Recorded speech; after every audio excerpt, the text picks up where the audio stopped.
11s and 12s in all of your CELPIP tests. Are you a genius?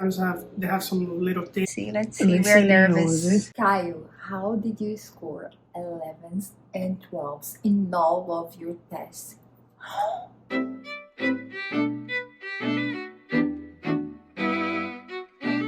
Hi, I'm Prila. Hi, I'm Kyle. And he's my husband, and not only my husband, but my personal star. Kyle, what did you do? You got like 11s and 12s in all of your CELPIP tests. Are you a genius, or you have, special brain? What did you do?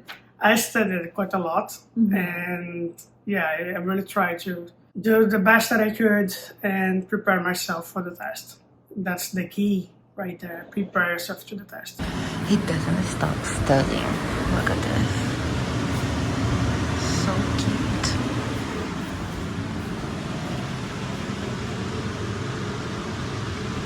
As his wife, I just saw the effort and the time that he spent studying. You just saw the video, right? He was like just practicing and practicing and practicing. But he will share with you a little bit of how he studied for each of the tests. Probably you've already watched the video that we shared, like the general idea, how was for him to take the test. But now he will share what he did personally to get these grades. So Kai, of course you had a good level of English before, right? Taking the test. Yeah. But what made you succeed? For example, did you buy any books to help you studying? I did buy 2 books, and I also studied through YouTube. There is the channel from Paragon, which is the owner company that does the CELPIP test. They have some live streams with good content, and there are some other channels here and there that I found. Yeah, we will leave some links down below on this video so you can check it out if you want to. These were the 2 books that I bought. Both of them are basically giving you all kinds of test examples and answers. Sometimes they have some little tips here and there of how you have to do stuff. And mainly I used it to get the structures right. Because like I said in our previous video, English proficiency test is basically all about structure. About the structure of the answer and how they want you to be doing that. It's not exactly like for you to show that you know the language, but that you know how to do the test. So for example, for myself, I found that I was somewhat good already on reading and listening. I did watch some videos about the exam itself to see if there was something that I needed to particularly have some attention at. For example, on listening is very good for you to be taking notes well, so I did practice a little bit. And for reading, I pretty much just did it as I thought I would be doing. For writing and speaking, you do need the structure to be exactly as they want. So if you're writing an email, you need to have the email in exactly the same way that they want you to have it. And if you are speaking, you have to speak appropriately, slowly, like in a way that everybody can understand what you are saying. And articulate the words, articulate well, have a good dictation, have the structure, of course. So do you think these books are helpful for you? Oh, yeah, definitely. Like I said, both of them have plenty of examples and on how like to do the structure for speaking and also for writing, so they helped a lot.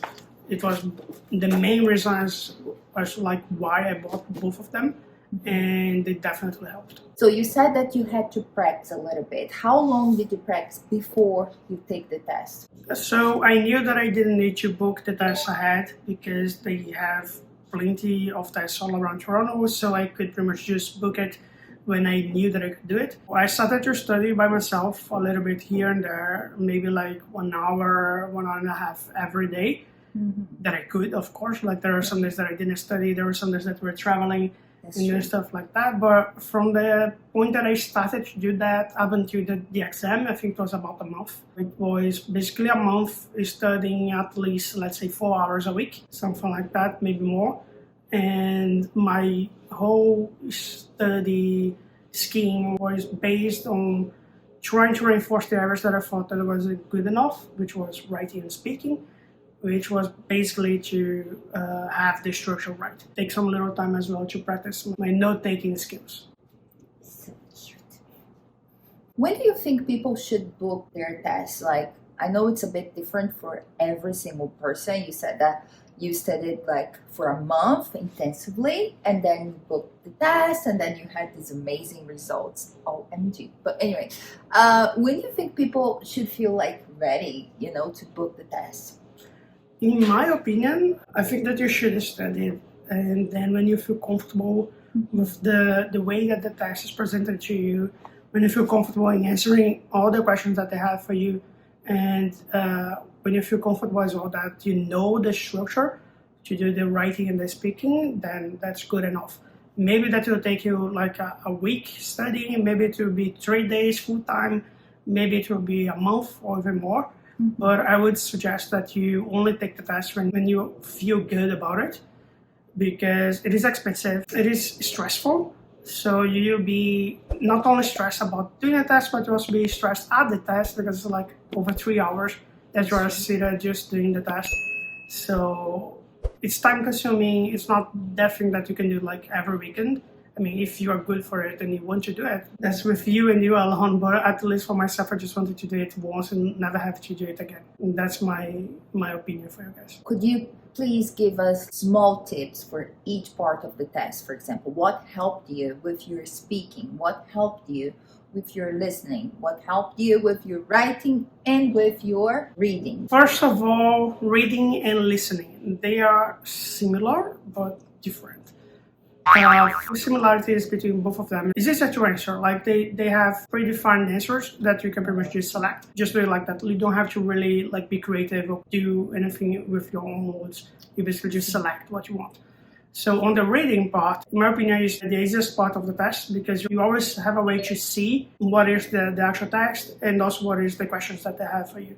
So you can always be comparing both of them. My suggestion for it would be for you to know how you can paraphrase things. So practice paraphrasing, because the questions will never be spelled directly as you see on the text. For example, let's say that we are talking about a car that is red. They'll never ask you what is the color of the car. And they will ask something that's related to color, but not exactly with the same words, and then you have to try to figure that out in the text while reading the questions. So you do have some time, and you can take it slowly, but do know that you have to paraphrase a lot. For listening, I would say that the main part about it is that you have to take notes, for sure. Some parts of it are quite long, like almost 3 minutes or something like that.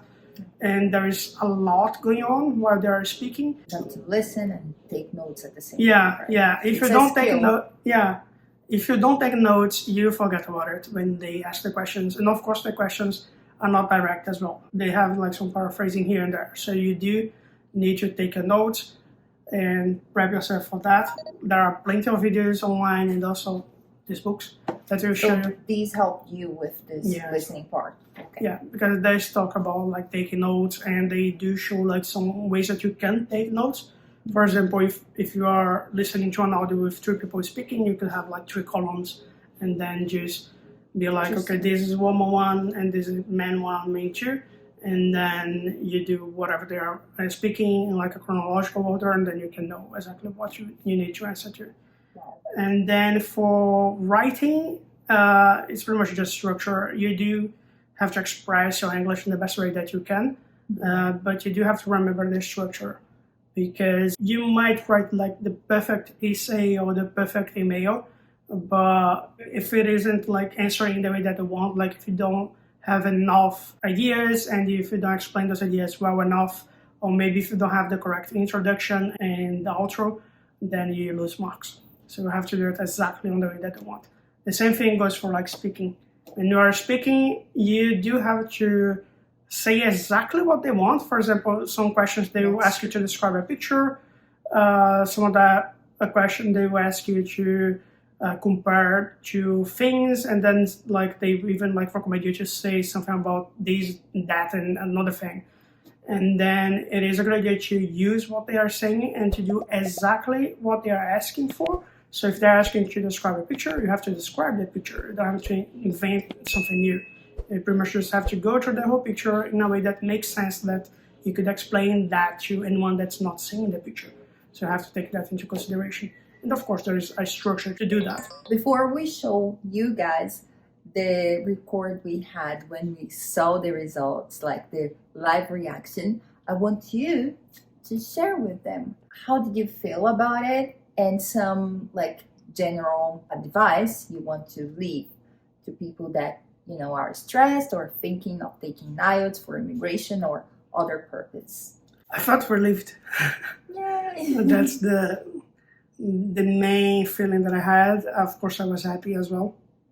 In our situation, we did it for immigration, and we had done it before, like not CELPIP or other proficiency English tests, like IELTS, and we knew exactly how it was supposed to be, but of course I had to take my time to study CELPIP and the structure and how they want me to do things. My main point was that when I was studying it, I really wanted to do it just this one time, because I know that the test is expensive, I know that it is stressful, and I didn't want to be repeating myself and be frustrated because I didn't get the scores that I needed to get. That's basically what I did. Like I would suggest, like I said before, like be comfortable, like try to be rested at the day of the exam, try to like relax yourself before so that you can get a seat at the exam with like a good state of mind, and then just do it.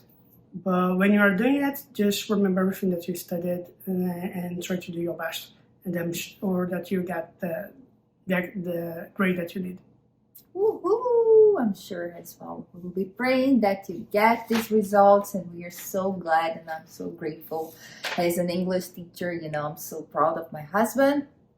And I will leave you not only with our live reaction, but also with the expectation for our next video that we will share with you. How is our application for the express entry here in Canada? See you, and I hope you enjoy. Listening Reading 11, reading 12, writing 12. writing 12. Oh my god! Speaking 11. Oh my god, I got it! Now we are relieved, and now we can finish up the express entry profile with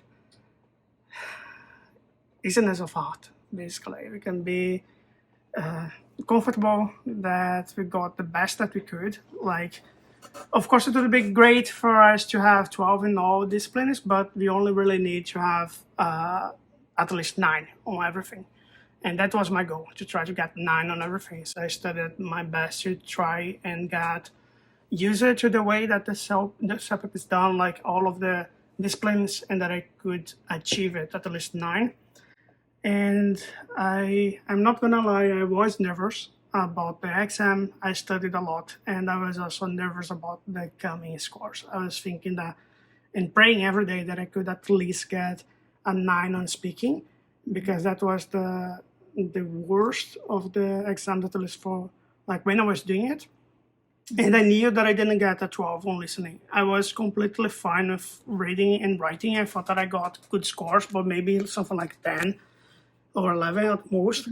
But it seems that I got 12 on both of them, which is awesome. Yeah. And then listening was as expected. I really thought that I would get almost maximum because I thought that I got the answers right. And speaking really surprised me. I really didn't think that I would get an 11. I thought it was something like a 10, maybe a 9. But 11 it is, so yes, we got it. I'm crying of happiness, and because I'm so proud of him. I saw the effort, and he was studying the books that he bought, and yeah, I'm really, really proud, and I get emotional but of happiness. It's a good, good tears. So proud of you, babe. So one step at a time. This was the first step. Now the next step is to finish up the profile, and hopefully soon we'll have our permanent residency.